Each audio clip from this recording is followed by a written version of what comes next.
राज से प्यार है तुझे? अरे एक बार, सिर्फ एक बार मुझे बोल के तो देखती।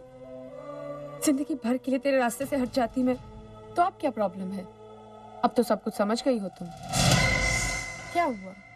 बोलती क्यों बंद हो गई? अरे बातें तो सब करते हैं लेकिन सेल्फिश होते हैं। पहली बार कोई चीज मांगी मैंने तुमसे और तुम तो चुप ही हो गई। बहुत प्यार करती हो ना मुझसे? हाँ, तो लौटा दो मेरा प्यार जो तुमने मुझसे छीना है। छीन लिया है मैंने? हाँ, तुमने राज को छीना है मुझसे। शो पे उस दिन जब मैंने उसे पहली बार देखा, उसी दिन से प्यार हो गया था मुझे उससे।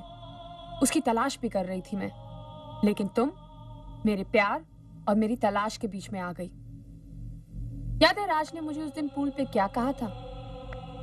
कि अगर सिया से पहले तुम मुझे मिलती तो मैं सिया से नहीं तुमसे प्यार करता। तो अब लौटा दो मेरा राज। रिया, मैं तुम्हें राज कैसे दे सकती हूँ? बहुत आसान है। आज से तुम गूंगी और बहरी बन जाओ, यानी रिया बन जाओ, और मैं सिया बन के अपने राज के साथ रहूंगी। रिया, तुम बात को समझ नहीं रही।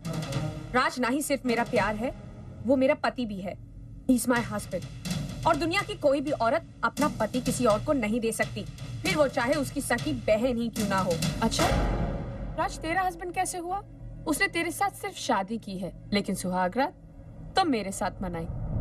रिया, कैसी चीप बातें कर रही हो तुम? हाँ, किसी को चीट करके, किसी को धोखा देके उसके साथ सो जाने का मतलब ये नहीं होता है तुमने उसे पा लिया है। राज मुझसे प्यार करता है, हम दोनों एक दूसरे से प्यार करते हैं। तुम बीच से हट जाओ, अपनी जिद छोड़ो और राज को भूल जाओ। रिया, राज को भूल जाओ।